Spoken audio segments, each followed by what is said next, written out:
Have you ever considered why some injuries heal while others linger, fundamentally shaping who we are? Not all scars are outwardly visible. Some are deeply embedded within us, rooted in our childhood experiences, and they influence our thoughts, feelings, and interactions with the world. Trauma is frequently misinterpreted. We often view it as a singular, devastating event, like an accident, a violent encounter, or a profound loss. However, as esteemed physician and trauma specialist Gabor Mate explains, trauma is not about the events that occurred to you, but rather about the internal changes that resulted from those events. It's not the incident itself that matters, but how it rewires your brain, molds your emotions, and alters your life experiences. What if I suggested that your adult challenges, your anxieties, self-doubt, and even your addictions might not be personal shortcomings, but rather survival strategies developed in response to wounds you were unable to comprehend as a child? In this video, we will explore how childhood trauma influences brain development and why its subtle effects often persist into adulthood. The human brain is an incredible example of adaptability, continuously changing based on our experiences. But what occurs when those formative experiences are marked by pain, neglect, or fear? Research indicates that childhood trauma significantly impacts brain development, influencing how we process emotions, manage stress, and build relationships. Children depend on their caregivers for a sense of safety. When safety is threatened, whether through abuse, neglect, emotional absence, or even subtle invalidation, the brain shifts into survival mode. The amygdala, which is the brain's center for fear, becomes overly active, resulting in increased anxiety and a persistent state of vigilance. At the same time, the prefrontal cortex, which governs rational thought and impulse control, develops more slowly. This disparity can make it extremely challenging to regulate emotions, leading to patterns of fear, self-sabotage, and impulsive choices in adulthood. Picture a child raised in an environment where affection is inconsistent, experiencing warmth one moment and criticism or neglect the next. This child's brain learns to expect rejection, perpetually on the lookout for danger. As an adult, this individual may find it hard to trust, feel fear of intimacy, or engage in compulsive behaviors as a means of self-soothing. Most children lack the emotional resources to process trauma effectively. When overwhelmed by fear, sadness, or rejection, they often bury these feelings, not out of choice, but because their nervous system requires it for survival.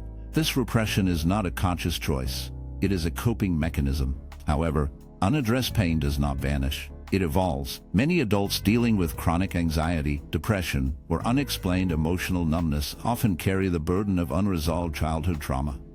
Have you ever experienced a profound sense of emptiness without understanding its cause? That emptiness frequently stems from emotions that were never permitted to be expressed, let alone healed. Gabor Mate articulates this process beautifully.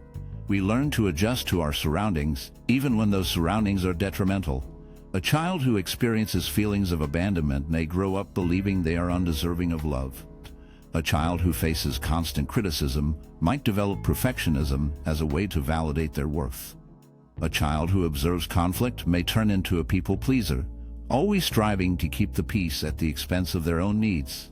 These survival strategies accompany us into adulthood, influencing our relationships, careers, and even how we view ourselves. For many, the pain becomes overwhelming, prompting them to seek relief in ways they may not fully comprehend. This is where the narrative shifts. While many perceive addiction as a moral failing or a lack of willpower, Gabor Mate presents a radically different viewpoint. Addiction is not the issue. It serves as a coping mechanism for deeper, unresolved pain. When trauma is suppressed, it doesn't vanish. It remains beneath the surface, causing an internal unease that individuals will go to great lengths to escape. Some find solace in alcohol, others in drugs. But addiction isn't limited to substances. It can also appear as workaholism, compulsive relationships, social media dependency, or even obsessive self-improvement. The fundamental question is, what underlying pain is the addiction attempting to alleviate? At its essence, addiction is not truly about the external substance or action. It revolves around the emotional scars that remain unaddressed. The paradox is that the very source people seek for solace often becomes the snare that exacerbates their distress. In the following section, we will delve deeper into this connection, how unresolved childhood trauma increases our susceptibility to addiction, and why liberation necessitates confronting the pain we've spent our lives avoiding. What if addiction is not a choice, but rather a reaction? What if it signifies not weakness, but a means of survival? We often perceive addiction through a moral perspective, categorizing it as a lack of willpower or self-discipline. However, as Gabor Mate suggests, addiction is not about the substance or behavior itself. It is about the pain it alleviates. Beneath every compulsive urge lies an unvoiced injury, a part of the self that has been abandoned, overlooked, or shattered. Consider a child raised in an environment where their emotions are invalidated. Each time they cry, they are told to stop being overly dramatic. Whenever they express fear, they encounter impatience. Gradually, they come to understand that their pain is intolerable, that their feelings are a burden. Yet, the body retains this memory. The emotions they were compelled to suppress do not simply vanish. They lie dormant, waiting to manifest in another way. Years later, that child, now grown, seeks solace in a drink after work, in aimless scrolling through social media, and in the numbing cycle of self-destructive behaviors. Not due to weakness, but because they never learned a healthy way to process their emotions. Addiction serves as a coping mechanism, a desperate effort to manage feelings that were never adequately addressed. Some individuals turn to drugs or alcohol, while others immerse themselves in work, toxic relationships, or the relentless pursuit of perfection. The specific nature of the addiction is less important than what it aims to suppress. This is why merely eliminating the substance or behavior seldom results in genuine healing. Without confronting the underlying pain, the addiction is likely to manifest in another way. The human brain is naturally inclined to seek comfort, particularly during distressing times, and for those burdened with unresolved trauma, addiction often becomes the sole means to experience something other than pain, or paradoxically, to feel nothing at all. This illustrates that addiction is not random. It follows a recognizable pattern, surfacing in the lives of those who have been disconnected from their true selves for too long. Whether through substances, workaholism, or compulsive relationships, addiction offers a fleeting sense of control, yet ultimately it tightens the hold of the very pain it seeks to escape. This encapsulates the paradox of addiction. What starts as a means of coping can lead to deeper entrapment. In truth, it only tightens the hold of the very suffering it was intended to alleviate. This is the contradiction of addiction. What starts as a sanctuary turns into a confinement. The individual ensnared in this cycle is not consciously choosing to self-destruct. They are attempting, in the only way they know, to endure. However, endurance is not synonymous with healing, and true healing demands something that addiction can never offer: the bravery to confront what lies beneath the surface. In the following section, we will examine why certain individuals are more susceptible to addiction than others, and how the brain, influenced by childhood trauma, lays the groundwork for lifelong dependency. Picture yourself standing at the edge of a cliff, gazing down into the vast chasm below. The wind beckons you, urging you to leap. Yet instead of fear, you experience something different: an unusual attraction, an irresistible impulse. Why would you consider jumping into the unknown, into the emptiness? It may seem illogical, but for some, it is a feeling that resonates deeply. In fact, it reflects the internal terrain shaped by childhood trauma, a realm where dopamine, the brain's reward chemical, governs our every urge. When we endure trauma, particularly during our early years, it fundamentally changes the chemistry of our brains. Dopamine, which typically regulates pleasure and motivation, becomes a crucial lifeline in the face of emotional distress. What occurs when this chemical system is disrupted? When it is utilized to fill a gap rather than enhance our lives in healthy ways?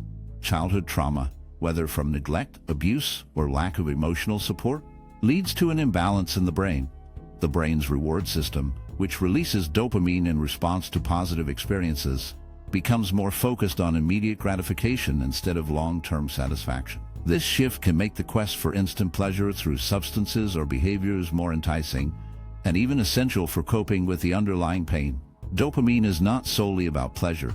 It also plays a role in how the brain manages stress and emotional states. In a nurturing environment, dopamine helps us feel good when we participate in activities that foster our development, such as forming relationships, learning, or experiencing joy. However, when that environment is compromised and trauma disrupts our sense of security, dopamine goes into overdrive. It becomes the chemical that compels us to seek quick solutions, whether through drugs, food, work, or social media, just to feel something, anything, to dull the deeper pain that words cannot express. This clarifies the pathway to addiction. Addiction is not merely about dependence on substances. It represents the brain's urgent effort to find relief, to trigger a surge of dopamine to mask the feelings of emptiness or fear left by trauma. In this light, addiction is not a failure of willpower or morality, but rather a mechanism for survival. It is an unconscious quest for equilibrium, a desire to feel okay, even if just for a brief moment. However, this pursuit has a darker aspect. The more trauma an individual endures, the more likely they are to depend on dopamine-driven rewards for coping. As the brain becomes accustomed to seeking these bursts of pleasure, it becomes increasingly challenging to find joy in healthier, more sustainable ways. This cycle intensifies, making the pursuit of relief through addiction nearly automatic. But why do some individuals seem more susceptible to this pattern than others? The answer lies in how early trauma influences individual brain development. Some individuals, due to genetic predispositions or the nature of their trauma, may have brain chemistry that is more vulnerable to the addictive allure of dopamine. Their brains might have learned early on that the world is unsafe, leading them to rely on external rewards for coping. Others may not face the same level of susceptibility, yet the profound emotional wounds left by trauma can still lead them to seek comfort in ways that ultimately become detrimental. Recognizing the link between trauma and addiction clarifies why recovery is not merely about eliminating negative habits. It involves rewiring the brain, restoring balance, and discovering how to find joy, fulfillment, and peace in ways that support personal growth. It's not merely about overcoming an addiction. It's about healing both the brain and the spirit so that they no longer depend on fleeting dopamine highs for survival. This is where Gabor Mate's work becomes incredibly impactful. He does not perceive addiction as a moral shortcoming or a lack of willpower. Rather, he interprets it as the brain's reaction to pain, a way to cope with a world that feels overwhelmingly unsafe through the eyes of a wounded self. Therefore, recovering from addiction is not about punishing ourselves for our decisions, but about recognizing the profound need for relief that drives those decisions. It involves compassionately addressing the trauma that fuels the desire for constant external validation and learning to reconstruct the foundation of inner peace. Have you ever felt as though you were an observer in your own life, watching it unfold without truly engaging? It can feel like the emotions that once made you feel alive, such as joy, love, and excitement, are now distant echoes, unattainable and alien. If this resonates with you, know that you are not alone. This feeling of emotional numbness is a common yet often misinterpreted result of childhood trauma. When a child endures trauma, whether through neglect, abuse, or emotional abandonment, their emotional landscape is shattered. The pain from such experiences can be too intense to process and too perilous to face, leading the child to learn to shut down emotionally. The mind, in its remarkable ability to protect us, establishes a barrier between the self and the pain. It is not a deliberate choice, but rather a survival strategy aimed at preventing the child from being overwhelmed by pain they cannot comprehend or articulate. As time passes, this protective mechanism becomes deeply embedded, and the emotional numbness that initially provided safety transforms into a disconnection that impacts all aspects of life. The concept of self-abandonment is crucial here. This situation goes beyond merely feeling emotionally distant from others. It involves losing touch with oneself. You become unable to tap into the reservoir of emotions that define your identity, needs, and genuine desires in life. The feelings that should guide you, those that facilitate processing, healing, and growth, get buried beneath layers of repressed pain, leading to a numbness that resembles an emotional void. As adults, many of us carry this unseen wound, which often manifests in ways that are hard to comprehend. We may find ourselves trapped in behavioral patterns that leave us feeling empty, disoriented, and disconnected. We might resort to substances, work, or even relationships as means to escape this emptiness, but these distractions fail to address the root problem. The numbness endures because it is not merely a fleeting emotional state. It is a profound condition that influences how we engage with the world. This emotional detachment frequently stems from the effects of trauma on the brain. In its formative years, the brain is designed to cultivate the ability to experience and manage emotions in a healthy and balanced manner. However, when this development is disrupted by trauma, and a child lacks the environment to feel safe and loved, the neural pathways that govern emotional regulation can become compromised. As a result, The brain's ability to fully experience emotions is diminished, leading to muted or even absent emotional responses. This disconnection extends beyond feelings. It also impacts the body. The trauma that once caused emotional distress leaves behind physical manifestations such as tension, fatigue, or even illness. The body, too, has adapted by shutting down and numbing itself to avoid pain. Consequently, individuals with unresolved childhood trauma often find themselves disconnected not only from their emotions, but also from their physical sensations. It feels as though they are navigating life behind a veil, creating a profoundly isolating experience. The challenge lies in the journey of reconnecting with oneself. When trauma leads to emotional numbness, accessing the full spectrum of emotions necessary for healing becomes challenging. Without the capacity to deeply feel, whether it be the pain of past traumas or the joy of new experiences, life can seem superficial. The numbness acts as an obstacle to fully experiencing life, creating an environment where addiction can flourish. Individuals often seek external sources of stimulation, whether through substances, compulsive actions, or toxic relationships, to fill the emptiness caused by emotional disconnection. However, these solutions are merely temporary and fail to tackle the underlying pain. Gabor Mate's research emphasizes the importance of recognizing this emotional disconnection as a core aspect of trauma. The initial step toward healing is not just about feeling better, but about learning to feel again.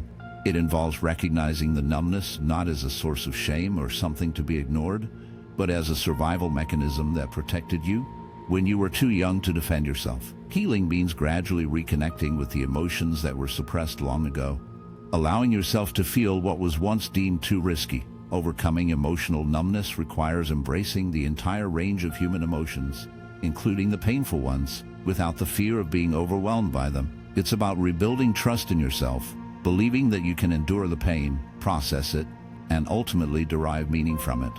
Only by fully experiencing your emotions can you begin to reclaim your emotional self. It's about rediscovering your ability to trust yourself, believing that you can endure the pain, work through it, and ultimately find significance in it. Only by fully experiencing your emotions can you start to reclaim your emotional existence and, in turn, your identity. This represents the transition from numbness to vitality, a path that, despite its difficulties, holds the potential for genuine healing and transformation. Addiction is often viewed narrowly, focusing on substances like drugs, alcohol, or gambling. However, what if we suggested that addiction can appear in various other forms? It can manifest as workaholism, excessive social media use, or even unhealthy relationships. These behaviors, while sometimes deemed acceptable or even commendable, can be just as harmful as any substance addiction. But how do these seemingly ordinary habits become intertwined with trauma patterns? And why do they frequently go unnoticed until they have already taken root?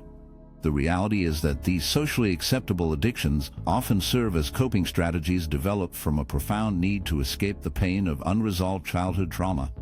When we face emotional injuries early in life, we often seek external sources to fill the emptiness, distract ourselves from the hurt, or numb feelings we cannot process. For some, this might mean immersing themselves in their work, constantly pushing to achieve and validate their. For some individuals, it may manifest as compulsively scrolling through social media, seeking affirmation and fleeting joy from likes and comments, attempting to fill a void that no outside source can genuinely fulfill. These behaviors are distinct from substance abuse in that they are often more socially accepted and, at times, even celebrated. The workaholic is frequently lauded for their drive. The social media enthusiast is viewed as engaged and informed, and those in unhealthy relationships are often encouraged to fight for love. However, beneath these actions lies a common underlying issue, a profound emotional emptiness, a disconnection from oneself shaped by past trauma. These behaviors provide only temporary relief, a brief sense of satisfaction that soon dissipates, leaving behind the same feelings of emptiness and yearning. Take the workaholic, for instance. This individual may have been raised in an environment where love was contingent upon achievement or productivity. They likely learned early that love and approval could only be secured through accomplishments. As adults, they carry this belief forward, seeking validation through promotions, recognition, or praise. But what occurs when they are not working? The emptiness resurfaces, self-doubt emerges, and the only way to quiet those feelings is to work even harder. It becomes a relentless cycle, an unending quest for something that can never truly be achieved, a sense of worth that was never cultivated internally. In a similar vein, social media addiction represents a contemporary version of this behavior. The persistent craving for validation and the urge to be acknowledged often originate from experiences of neglect or emotional invalidation during childhood. When a child grows up in a setting where their emotional needs are unmet, they may attempt to compensate for that void by seeking approval from outside sources. Social media serves as an ideal platform for this, providing immediate satisfaction through likes, comments, and shares. However, akin to substance use, it offers only a temporary solution, serving as a way to conceal deeper feelings of inadequacy or isolation. It becomes a performance for others, even as one risks losing connection with their true self. Toxic relationships also fall into this category. Many individuals remain in unhealthy partnerships because they have come to equate love with suffering or are unconsciously repeating patterns from their past. They may have grown up in a tumultuous environment where affection was erratic, leading them to believe that love is always accompanied by pain. As adults, they find themselves ensnared in emotionally exhausting relationships, unable to escape. The emotional highs and lows of these connections reflect the tumultuous experiences of their childhood, and the ongoing need for reassurance and validation turns into a form of addiction. It's not the relationship itself that is addictive. Rather, it is the cycle of emotional upheaval that provides a fleeting sense of familiarity, despite its toxicity. These non-substance addictions pose significant risks because they are frequently overlooked or downplayed. Society often fails to recognize them as genuine issues, particularly when they appear closely linked to success or social interaction. However, they stem from the same origins as substance addictions, a profound, unresolved pain stemming from childhood trauma that the adult self seeks to escape. The longer these behaviors remain unacknowledged, the more entrenched they become in our lives, trapping us in cycles of unfulfilling pursuits. Gabor Mate's insights on addiction broaden our understanding of the issue. Addiction, in all its manifestations, is not solely about the substance or the behavior. It reflects what individuals are attempting to avoid, numb, or flee from. The more we comprehend how trauma influences our decisions, the better equipped we are to break free from the patterns that hinder us. Whether dealing with substance abuse, workaholism, social media, or relationship dependencies, the path to healing remains consistent. It demands self-awareness, compassion, and a readiness to confront the emotional wounds that drive us to seek external solace. Only then can we discover healthier, more fulfilling ways to reconnect with ourselves and the world around us. Control is one of the most alluring illusions we pursue. We convince ourselves that if we can manage our surroundings, emotions, or the people in our lives, we can shield ourselves from the chaos that lies within. What if the very concept of control is what keeps us ensnared in cycles of addiction, hindering our ability to heal and progress? Addiction flourishes on this misconception. It suggests that if we can manage the substance, behavior, or relationship, we will find solace. We convince ourselves that we are in charge of our destiny, believing that by regulating our impulses or habits, we can escape the pain of our past. However, this desire for control is exactly what keeps us trapped. It's a contradiction. The more we attempt to exert control, the less we actually possess. In reality, the quest for control often pulls us further into the addiction we wish to flee. When we endure trauma, particularly in our formative years, our sense of safety in the world can be profoundly disrupted.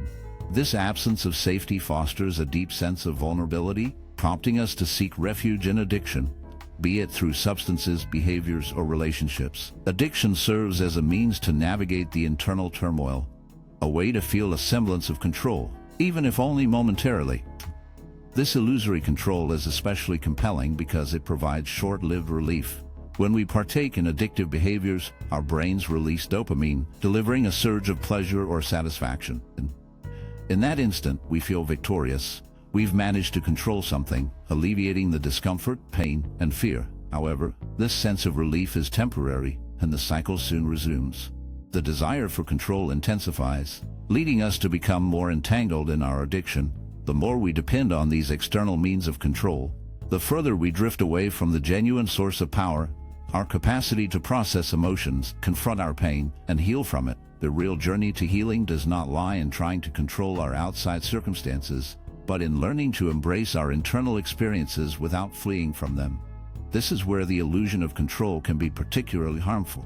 It hinders us from engaging in the difficult work of emotional healing because we become overly focused on managing our symptoms instead of tackling the underlying causes of our pain. Addiction traps us in this contradiction. On one side, it offers the promise of control and relief. On the other, it exacerbates our feelings of helplessness. The more we attempt to manage our addiction by reducing substance use or regulating our behaviors, the more entrenched the addiction becomes. It's as if the addiction itself poses a challenge. Can we truly control the pain we experience, or are we fated to be governed by it? This is where Gabor Mate's insights are particularly important. He questions the traditional perspective of addiction as merely a matter of willpower or choice. Instead, he encourages us to view addiction as a reaction to unmet emotional needs, a means of coping with unresolved trauma. When we view addiction as a means of attempting to control our internal experiences, it shifts from being seen as a moral failing to a plea for assistance, a desperate effort to cope with unbearable pain. To overcome addiction, we must confront this false sense of control directly. This involves acknowledging that we cannot change the past, and that we cannot manage our emotions by evading or dulling them. Genuine healing arises from relinquishing the desire for control and learning to face life's uncertainties with openness and vulnerability. It requires us to confront our pain, not by trying to eliminate it, but by allowing it to be present, to be experienced, and ultimately to be healed. This represents a profound change in perspective, one that necessitates a deep trust in ourselves, trust in the healing journey, and trust in our strength to confront the pain we have long sought to control. By releasing the illusion of control, we pave the way for true freedom, the freedom to be authentic without needing to manipulate our emotions or circumstances for a sense of safety. In this state of freedom, we discover healing. How can one escape a cycle that has ensnared them for years, possibly even decades? This is a question that many grappling with addiction ponder. By being true to ourselves without the need to manipulate our emotions or situations for security, we find healing in that freedom. How can one escape a cycle that has imprisoned them for years, possibly even decades? This is a question that troubles many individuals grappling with addiction. They are familiar with the pain and recognize the pattern, yet the bonds of addiction appear unbreakable. However, what if the solution to overcoming addiction lies not in battling the substance, behavior, or relationship itself, but in healing the trauma that initially sparked the desire to escape? The path to overcoming addiction starts with an uncomfortable realization addiction is not the core issue. It is a symptom of a deeper injury. This is where Gabor Mate's work redirects the discussion from merely managing addiction to tackling its fundamental causes. Trauma, particularly that which occurs in childhood, often serves as the hidden force behind compulsive behaviors. When a child faces neglect, abuse, or emotional abandonment, their brain and nervous system adapt to survive in a state of ongoing stress, fear, and hyperawareness. This survival instinct persists into adulthood, leading the individual to continuously seek relief from emotional pain they cannot process. Addiction thus becomes a means to numb or escape this underlying trauma. The first step in breaking the cycle of addiction is recognizing the link between trauma and addiction. For many, this insight is transformative. It shifts the emphasis from guilt, shame, and self-accusation to a deeper comprehension of the emotional wounds that have been carried for so long. By understanding that addiction is not a sign of moral weakness, but rather a coping strategy, the stigma often associated with it starts to fade. Rather than viewing themselves as flawed or powerless, individuals can begin to recognize themselves as survivors of profound emotional pain who have resorted to addictive behaviors to cope with suffering they were never equipped to heal. The process of healing from trauma is not straightforward. It can be chaotic, uncomfortable, and frequently painful, yet it is also a path to transformation. As we start to address the root trauma, the reliance on addiction lessens. This journey of healing necessitates confronting the pain we have long sought to escape. It compels us to examine how we have distanced ourselves from our true selves and our emotions, and to rebuild our connection with our own vulnerability. Healing trauma encompasses several essential components. Firstly, it involves the capacity to endure discomfort and confront the painful feelings we have avoided for years. This is challenging and often requires support. This is where therapy, compassionate self-reflection, and sometimes group healing become vital. Therapy, particularly trauma-informed therapy, provides a safe environment for individuals to delve into their emotional wounds with support and without judgment. The therapist's role involves guiding the individual back to their emotions, helping them reconnect with aspects of themselves that have been hidden beneath years of numbness and avoidance. A vital part of the healing process is cultivating self-compassion. When trauma influences your life, it's common to be critical of yourself, feeling that you should be stronger, more resilient, or simply past it by now. However, self-compassion serves as a remedy for this harsh inner voice. It involves treating yourself with the same kindness and understanding you would extend to a friend in distress. Healing from trauma demands patience, gentleness, and a commitment to being kind to yourself. Even when the journey feels slow or challenging, mindfulness practices are also essential in the healing of trauma. Whether through meditation, yoga, or other forms of self-awareness, these practices assist us in reconnecting with the present moment and processing emotions as they arise. When trauma remains unaddressed, the mind and body can become ensnared in past experiences, repeatedly reliving the trauma through flashbacks, anxiety, or emotional numbness. Mindfulness provides a pathway out of this cycle by grounding the individual in the present, allowing them to address emotions as they come, rather than keeping them trapped in the past. Ultimately, healing from trauma is about fostering a new relationship with yourself, one founded on trust, vulnerability, and acceptance. It's about recognizing that your past and the ways you've coped with it do not define you. Addiction doesn't have to be the focal point of your life anymore, as you no longer need to flee from yourself. The liberation that comes with healing extends beyond just overcoming addiction. It allows you to engage fully with life again, free from the burden of past pain dictating your actions.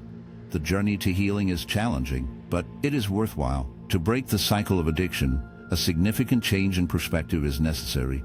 Viewing addiction not as an adversary, but as a plea for assistance. By addressing the trauma underlying the addiction, we can start to free ourselves from the constraints that have held us back and embrace a more genuine way of living. This journey is about reclaiming our identities, emotions, and lives. And as we heal, we create room for the potential of true, lasting change. There comes a time in everyone's life when the burden of their past becomes too much to bear. It's a pivotal moment. A realization that living in survival mode, the ongoing struggle to shield yourself from emotional pain, has left you feeling numb, disconnected, and unable to appreciate the beauty of life. But what if, in that moment of despair, there exists a remarkable chance for transformation? What if your pain, trauma, and struggles are not the conclusion of your story, but rather the start of something more significant? The transition from merely surviving to truly transforming isn't about erasing your past or acting as if it never occurred. It's about taking the rough, uneven fragments of your experiences and using them as a base for your development. It's about accepting your pain not as a defining characteristic, but as a catalyst for your growth. The remarkable aspect of transformation is that it can commence at any moment, regardless of how long you've been in survival mode.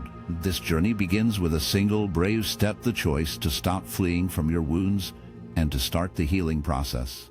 Reclaiming your life involves reconnecting with your authentic self, the person you were before life's traumas led you to hide, suppress, or numb your feelings. This reconnection starts with embracing vulnerability. It means allowing yourself to experience what you've been avoiding, letting your emotions flow without judgment or shame. It's about believing that even in your brokenness, you are deserving of love, joy, and peace. Transformation also entails releasing the need to control everything, including your emotions. For years, you may have thought that if you could just hold it all together, managing your reactions and suppressing your feelings, you would be fine. Transformation reveals that genuine strength is found in surrender, not to weakness, but to the natural flow of life. It involves trusting that you don't need to have all the answers and accepting that it's perfectly fine to feel unwell at times. This act of surrender opens up space for healing, growth, and the deep joy that arises from being fully engaged in your own life.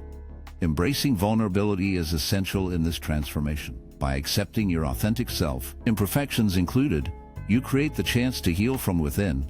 You stop pretending to be someone else and start to treat yourself with compassion and kindness. As you learn to embrace your own vulnerabilities, you also foster a safe environment for others to do the same. Through this journey, You not only heal yourself, but also motivate others to embark on their own paths of transformation. True healing isn't about mending what's broken. It's about integrating all aspects of yourself, including those that have been rejected, neglected, or forgotten. It's about understanding that your value isn't defined by past mistakes, struggles, or wounds. You are not your trauma. You are not your addiction. You are something much more significant, a person capable of growth, change, and profound transformation. As you transition from mere survival to true transformation, your perspective on life shifts. You no longer aim to escape your emotions, but seek to comprehend them. You no longer feel the urge to numb your emotions because you have found the bravery to truly feel. Your past is no longer a source of shame. Instead, it stands as a testament to your resilience, strength, and capacity to overcome. This represents the essence of genuine freedom, the kind that arises from breaking free of the hold your past, pain, or addictions have on you. It is the freedom to live fully, love deeply, and be your authentic self. If this video struck a chord with you, please remember to like and subscribe. We explore topics like this every day, offering insights into philosophy, psychology, and self-discovery. Your journey toward healing and transformation is just beginning, and I will be here to support you along the way. See you in the next video.